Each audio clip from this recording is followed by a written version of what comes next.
Assalamualaikum warahmatullahi wabarakatuh.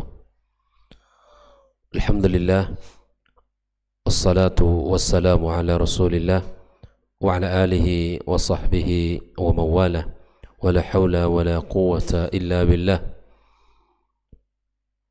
Subhanaka la ilma lana illa ma 'allamtana innaka antal alimul hakim.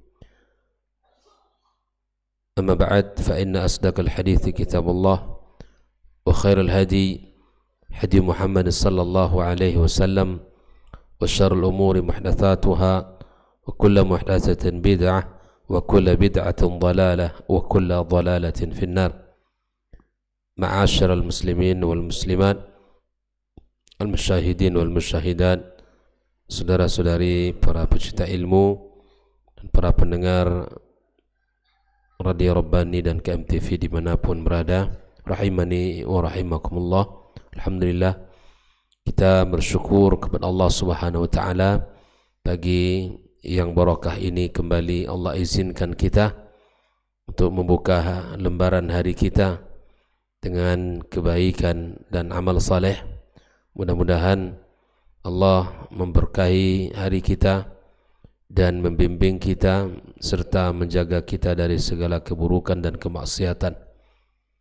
Salawat dan salam senantiasa kita ucapkan untuk Nabi kita yang mulia sallallahu alaihi wasallam, untuk keluarga beliau, para sahabat yang telah berjuang bersamanya demi agama Allah Subhanahu wa taala, dan kepada siapapun dari umatnya yang setia berpegang teguh dengan sunnahnya sampai hari kiamat kelak.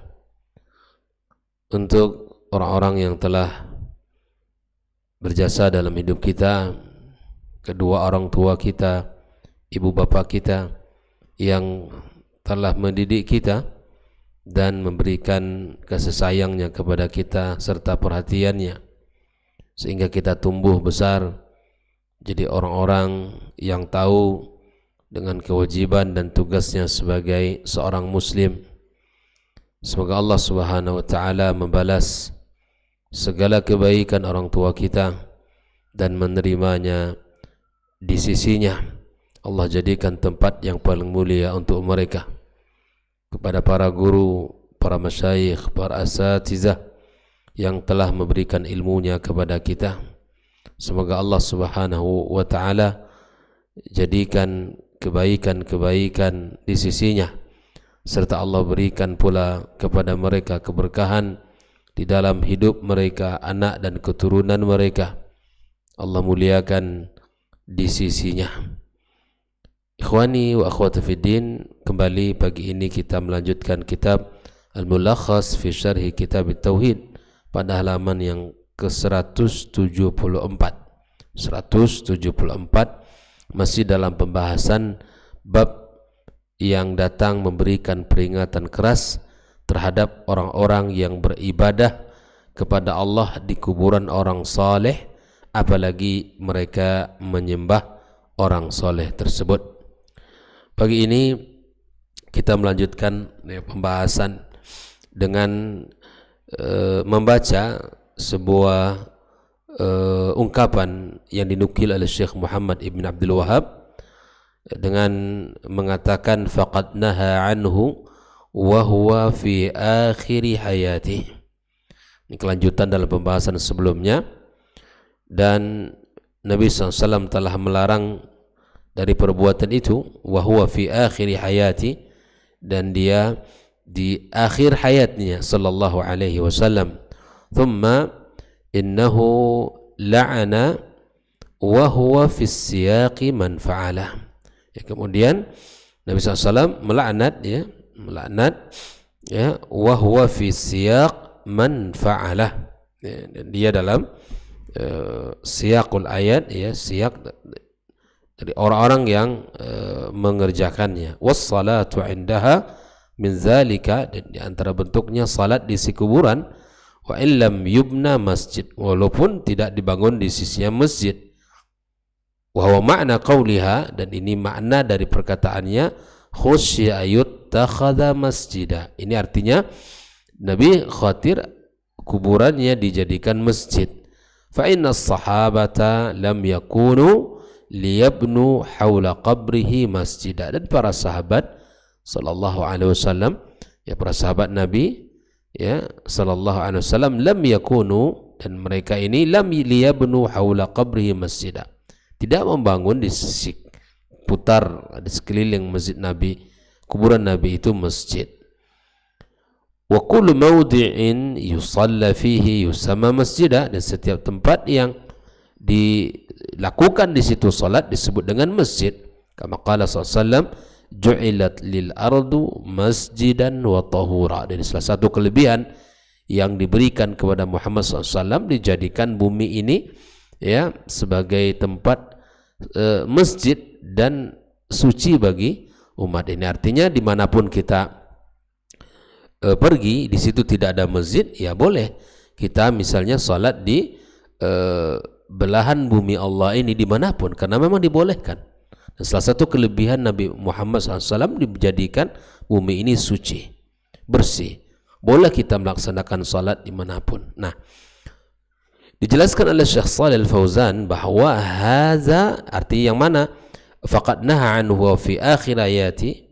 Di sini dijelaskan ya, hadza min kalami Syekhul Islam Ibnu Taimiyah rahimahullah taala, dari perkataan Syekhul Islam Ibnu Taimiyah yang dinukil oleh Syekh Muhammad ibn Abdul Wahhab, yuwaddihu bihi ma tadullu alaihi al-ahaditsus sabiqah fil bab, yang menjelaskan perkataan atau hadis-hadis yang sebelum ini, ya seperti yang pagi kemarin kita baca tentang hadis Jundub bin Abdillah al-Bajali, ya sahabat Nabi yang mulia, di mana beliau mendengarkan Nabi SAW berbicara 5 bi khams, ya qabla wafati, entah 5 hari atau 5 tahun sebelum wafatnya beliau, bahwa Nabi SAW ya membebaskan dirinya kepada Allah dari mengambil seseorang untuk kekasihnya, karena Allah sendiri telah menjadikan dia kekasih Allah, sebagaimana Allah menjadikan Ibrahim kekasihnya. Andaikan saya, kata Nabi SAW, menjadikan seseorang sebagai kekasih, maka pasti aku jadikan Abu Bakar As-Siddiq radhiyallahu ta'ala sebagai kekasihnya.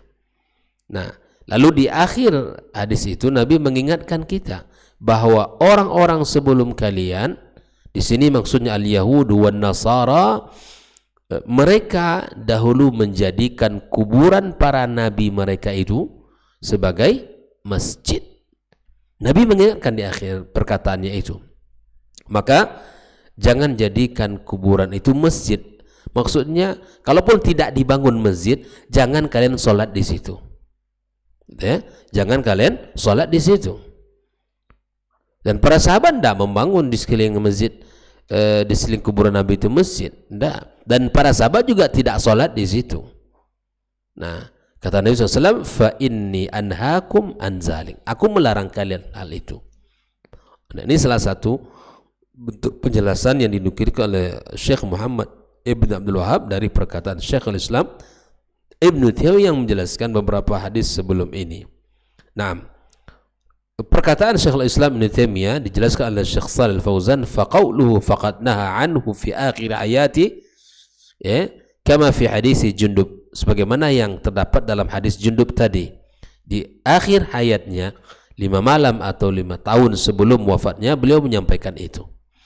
Ya, wa qawluhu thumma innahu la'ana wa huwa fi siyaq man fa'ala kama fi hadisi Aisyah sebelum ini. Ya, di dalam siyaqul hadisnya dia melaknat orang yang melakukan itu. Hadis Aisyah sebelum ini. Wa qawluhu was-salatu 'indaha min dzalik in ittikhadhiha masajid. Artinya orang yang menjadikan kuburan itu masjid, tempat di mana orang salat di situ. Wa qawluhu wa illam yubna masjid, walaupun tidak dibangun di situ masjid, artinya as-salatu indal kuburi min ittikhadhiha masajid, menjadikan salat di kuburan itu artinya menjadikan dia sebagai masjid. Al-mal'unu man fa'alah, terlaknat orang yang mengerjakan itu. Jadi jangan bangga pula salat di kuburan, terlaknat mereka itu. Dilaknat oleh siapa? Oleh Nabi kita SAW. Tidak boleh. walau biduni bina'i masajid. Kalaupun alasannya kan tidak ada bangun masjid, kami hanya sholat saja, tidak boleh. Nabi yang melarang. Ya. Dalam banyak riwayat Nabi menyebutkan larangan itu. Maka jangan pula bangga para kuburiin ya yang suka sholat di kuburan. Kami bukan menjadikan dia masjid, bukan, tapi tempat hanya sholat beberapa rakaat. Itu yang Anda lakukan itu adalah menjadikannya sebagai masjid. Ya. Wa qawluhu wa huwa ma'na qawliha khasya ayattakhadha masjida, arti daripada khasya ayattakhadha masjida, khawatir. Kekhawatiran ini kemarin dua hal ya, kekhawatiran Nabi agar dijadikan kuburannya masjid dan kekhawatiran para sahabat. Makna qauli Aisyah fi ta'lili dafnin Nabi fi baiti wa adam ibrazi qabri, ini artinya, ini arti dari perkataan Aisyah radhiyallahu taala sebab di mana Nabi tidak dikuburkan di tempat lain. Ya. Jadi kenapa Nabi dikuburkan di kamarnya Aisyah radhiyallahu taala? Ada salah satu hikmahnya bahwa agar tidak dijadikan kuburan Nabi itu sebagai masjid. Ini rumah Nabi SAW sudah dipagar ya. Ya. Wa qawluhu fa inna as-sahabata lam yakunu liyabnu hawla qabrihi masjida, sesungguhnya para sahabat ya tidak ya, membangun sekitar masjid kuburan Nabi itu masjid. Artinya lima amilu min tasydidi sallallahu fi dzalika, karena Nabi mengingatkan mereka ya akan hal itu. Peringatan Nabi keras ya, jangan melakukan itu, aku larang ya, kata Nabi, aku larang itu. Wa taghlidihi wa la'ni man fa'alah, dan peringatannya keras dan terlaknat orang yang melakukan hal itu. Fa yakunul maqsudun nahi anis salat inda, maksud daripada larangan itu salat di kuburan Nabi, salat di kuburan orang-orang saleh. Ini dibahas ya. Ini disampaikan karena apa? Ini akan menjadi celah kesyirikan. Kalau salat dia di masjid bukan di kuburan. Ya. Wa qawluhu wa kullu mawdi'in qusidatis salatu fihi faqad ittukhidha masjid. Perkataan yang disampaikan dari akhir ini adalah likauni uidda lis-salati wa illam yubna. Salat yang didirikan di samping kuburan walaupun tidak ada gedung masjid, bangunan masjid, itu artinya dijadikan dia sebagai tempat salat dan walaupun tidak dibangun masjid. Wa qawluhu bal kullu mawdi'in yusalla fihi yusamma masjid, setiap tempat yang didirikan salat di situ dinamakan masjid. Saya ulangi, setiap tempat yang didirikan di situ salat dinamakan masjid. Ai wa illam yuqsad bidzalik bi khususi bal awqa'at fi salah ardan lamma hana waqtuha fi, ya, walaupun tidak dimaksudkan secara khusus ya, tapi salat dilakukan di situ ketika waktunya masuk, maka dinamakan di situ masjid. Wa qawluhu kama qala Nabi sallallahu alaihi wasallam ju'ilat lil ardu masjidan wa tahura. Ya, di sini artinya arada bihi al-istizlal, di mana ingin dijadikan sebuah dalil lil jumlati allati qabla, untuk kalimat sebelum ini semuanya. Haitsu samma sallallahu alaihi wasallam fi hadzal hadithi al-arda masjidan. Nabi menyebutkan di dalam hadis ini bumi ini adalah masjid. Tajuzu salatu fi kulli buq'atin illa mastathnahu dalil. Artinya dimanapun saja belahan bumi ini ya berada kita ya, dan kita bisa salat di situ kecuali ada tempat-tempat yang dilarang oleh dalil yang telah disebutkan. Ini tidak boleh kita salat. Alhamdulillah, inilah pembahasan yang disebutkan dalam kitab ini di dalam menyempurnakan beberapa hadis sebelumnya. Nah, kita lanjutkan hadis terakhir di dalam pembahasan ini. Wali Ahmad bi sanadin jayyidin an Ibnu Mas'ud radhiyallahu taala anhu marfu'an, dari Ahmad dalam kitab musnadnya, dari Ibnu Hibban dalam kitab sahihnya dengan sanad yang jayyid dari Abdullah Ibnu Mas'ud radhiyallahu taala anhu marfu'an, ya, hadis marfu'. inna min syirarin nas, ya, sungguhnya min syirarin nas, arti min syirarin nas apa? Di sini adalah manusia yang paling terburuk, ya. Man tudrikuhumus sa'ah, itu orang-orang yang ketemu dengan hari kiamat. Wahum ahya, dan mereka masih hidup. Kiamat tiba dan dia masih hidup ketika itu. Walladzina yattakhidhuna al-qubura masajidah, dan orang-orang yang kedua yang paling buruk itu siapa? Orang-orang yang menjadikan kuburan sebagai masjid. Jadi di sini Nabi menyebutkan dua orang yang paling buruk itu manusia itu siapa? Yang pertama, orang yang ketemu dengan hari kiamat dan dia masih hidup. Artinya ketika kiamat tiba dia hidup. Yang kedua, yang paling buruk itu siapa? Orang-orang yang menjadikan kuburan sebagai masjid. Nah, ingat hadisnya sahih. Rawi Abu Hatim fi sahih. Nah, ikhwan fillah, syirarin nas di sini bi kasri shin jam'u syarr. Ya. Af'al tafdil, ya. Ya. Man tudrikuhumus sa'ah ay muqaddimatiha. Di sini ka khurujid dabah, di sini disebut jelaskan oleh Syekh Shalih Fauzan, termasuklah muqaddimahnya, ya.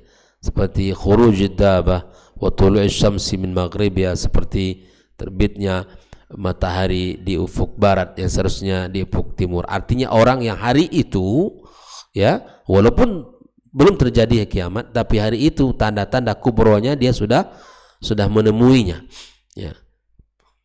Kemudian makna yattakhiduna al-qubura masajid, orang-orang yang menjadikan kuburan sebagai masjid, bis salati indaha wa ilaiha, salat di sisi kuburan itu atau salat atau untuknya, beribadah untuk orang itu. Al-ma'na al-ijmali al-hadits, makna global dari hadis ini, yukhbiru sallallahu alaihi wasallam amman taqumu sa'atu alaihim. Nabi menyebutkan tentang dalam hadis ini orang-orang yang, ya, ketemu dengan hari kiamat. Wahum ahya, sementara ketika itu masih hidup. Subhanallah, jangan bangga ya kalau ketemu nanti dengan hari kiamat. Kita berlindung. Kenapa? Karena orang terburuk rupanya orang yang ketemu dengan hari kiamat. Karena di saat kiamat dihadirkan oleh Allah, itu orang-orang sudah jauh dari agamanya. Orang-orang sudah tidak lagi dalam keadaan beriman kepada Allah Subhanahu wa taala. Wa hum ahya'un annahum syirarun nas. Dia hidup saat kiamat tiba dan merupakan orang-orang yang terburuk. Wa minhumul ladzina, dan begitu juga dalam hadis ini Nabi mengingatkan kita akan buruknya siapa? Orang-orang yang salat di kuburan. Akankah hari setelah ini mau tetap salat di kuburan? Telah dijelaskan oleh Rasul dengan hadis yang gamblang, yang jelas, bahwa mereka yang terburuk dari umat ini, ya. Wa yabnuna 'alaiha al-kubab wa hadha tahzirun li ummati, ya, dan ini merupakan peringatan bagi umatnya, ain taf'al ma'a quburi nabiyihim, ya, mereka buat terhadap kuburan para nabi mereka. Jangan bangga bisa salat di samping kuburan Nabi. Maksudnya, ya, kalau kita di Masjid Nabawi, hakikatnya kita bukan salat di samping kuburan itu, artinya bukan mengarah ke situ. Orang memang kalau hari ini kita lihat, ya, di dekat raudhah itu kan ma baina baiti wa mimbari raudhatun min riyadil jannah. Ada sekat. Jangan dikira orang-orang yang salat di Masjid Nabawi itu salat di kuburan. Itu salah Anda memahaminya, ya. Sesungguhnya kuburan Nabi itu pada awalnya di luar masjid, karena terjadinya perluasan dan kuburan Nabi tidak mungkin diangkat, dan rumah Nabi SAW adalah di samping masjidnya, ya. Maka dalam perluasan itu, ya, sehingga termasuklah rumah Nabi SAW yang diperluas. Jadi jangan mendatangkan subhat baru. Kalian melarang orang-orang membangun, ya, masjid di samping kuburan. Lah, kita lihat di Madinah, ya, Masjid Nabawi sendiri di samping kuburannya. Ini subhat. Bahwa hukum asalnya bahwa rumah Nabi sallallahu alaihi wasallam di luar masjid, terjadi perluasan, maka akhirnya rumah Nabi itu masuk dalam perluasan Masjid An-Nabawi Asy-Syarif. Ya, makanya subhanallah, kita yang bisa berangkat ke sana, kita bisa lihat ya bagaimana para polisi ya, para penjaga dan petugas Al-Haram ya, menjaga setiap orang yang lewat mengucapkan salam kepada Rasul SAW.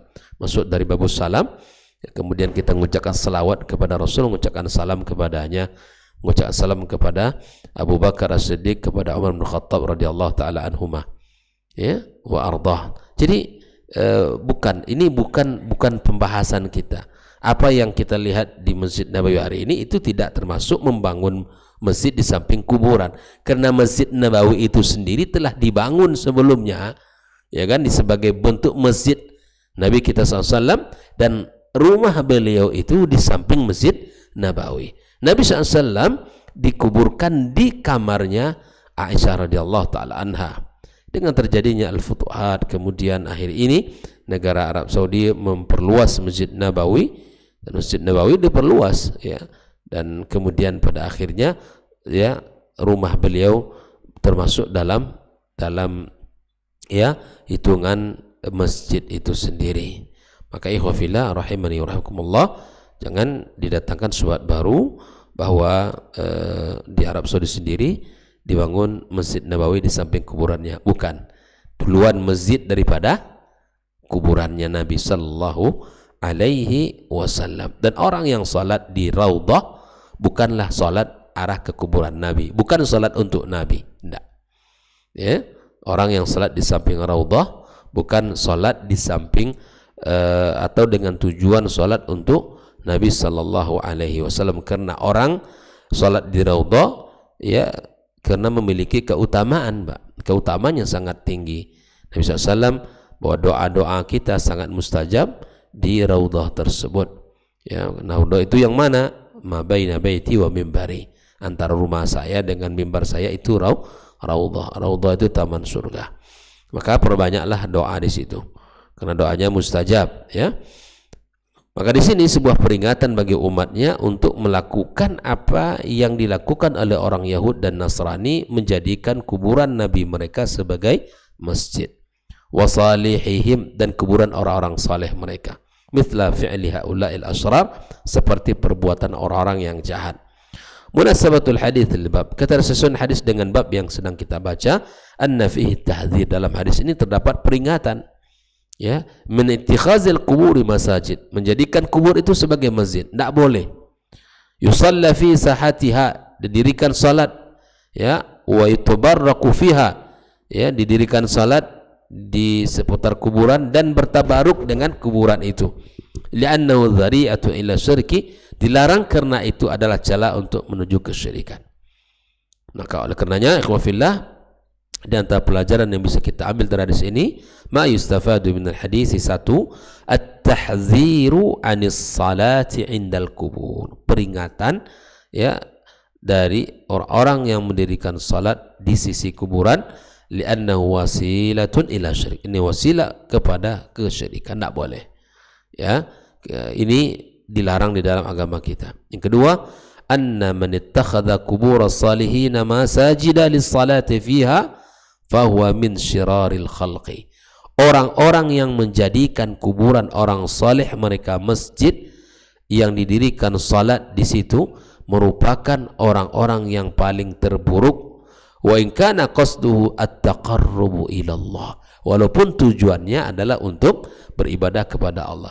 Jadi tujuan baik tidak cukup, mesti memperhatikan cara bagaimana kita ibadah dan seperti apa kita harus melaksanakan. Itu harus diperhatikan. Tidak cukup seseorang niat baik, seperti kita bahas pada pertemuan sebelumnya, mencuri harta orang dengan tujuan untuk membangun masjid, itu hartanya harta haram, nggak boleh. Mengambil hak orang dengan tujuan membantu anak itu tidak boleh ya. Dan begitu juga beribadah di sisi kuburan orang soleh atau wali-wali yang dianggap wali oleh mereka dengan tujuan at-taqarrub ilallah, ini dilarang ya. Jadi tujuan amal niat baik tidak hanya cukup di dalam beribadah kepada Allah, mesti berdasarkan ya contoh yang benar dari Nabi kita SAW. Yang ketiga, adna sa'ata taqumu ala syirarin nas, hari kiamat terjadi pada saat manusia sudah menjadi manusia yang paling terburuk. Ini kiamat tidak datang pada manusia yang masih didirikan salat, orang masih bertauhid, ya, orang masih menjaga agamanya. Insya Allah masih jauh. Tapi di saat terjadinya kiamat, itu orang yang paling terburuk yang tersisa di muka bumi ini. Yang keempat, at-tahdziru anisyirki wa wasailihi wa ma yaqrubu ilaih. Peringatan dari kesyirikan dan wasilah kesyirikan dan apa yang bisa mengantarkan dia kepada kesyirikan. Mahma kana qasdu sahibi tilkal wasail, seperti apapun tujuannya dia dengan tujuan mulia, amal saleh, mendekatkan diri kepada Allah, tapi itu menyelisihi dari sunnah Nabi, maka amalannya tertolak. Maka itu khafillah, luruskan niat, kemudian ikuti contoh. Itu yang paling benar di dalam beribadah kepada Allah Subhanahu wa taala. Jangan kita kemudian tujuan saja yang diperhatikan, niat saja yang diperhatikan, namun dia tidak menjadi bagian ibadah yang terjaga dari tata caranya. Ya. Mesti ingat bagi kita ya, perkataan Abdullah bin Mas'ud radhiyallahu ta'ala, kam min muridin la yusibuh, betapa banyak orang yang menginginkan ya suatu kebaikan dari suatu ibadah tapi dia tidak dapatkan, tidak dia peroleh. Banyak orang yang menginginkan itu sebagai ibadah tapi dia tidak peroleh sebagai ibadah di sisi Allah Subhanahu wa taala. Makanya perlu kita perhatikan ikhlas lillah dan ittiba'un Nabi sallallahu alaihi wasallam, karena itulah kunci diterimanya sebuah amal ibadah kita oleh Allah Subhanahu wa taala. Barakallahu fikum. Kita tutup majelis kita pada pagi ini ya, semoga ada ilmu yang bisa kita bawa pulang dan bisa kita amalkan dalam kehidupan kita. Ingat, jangan salat di sisi kuburan dan jangan jadikan kuburan-kuburan itu sebagai masjid, walaupun dengan tujuan niat, dengan tujuan at-taqarrub ila Allah Subhanahu wa taala. Wa sallallahu ala nabiyyina Muhammadin wa ala alihi wa sahbihi ajma'in. Wa subhanakallahumma bihamdika asyhadu an la ilaha illa anta astaghfiruka wa atubu ilaik. Wassalamu alaikum warahmatullahi wabarakatuh.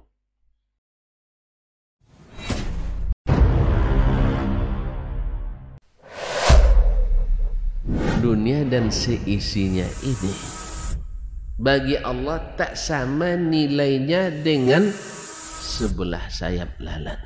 Barang siapa yang beramal untuk akhiratnya, Allah akan cukupkan baginya urusan dunia. Sayati zamanun 'alan nasi as-sabiru fihim qalqabit al-jamarah.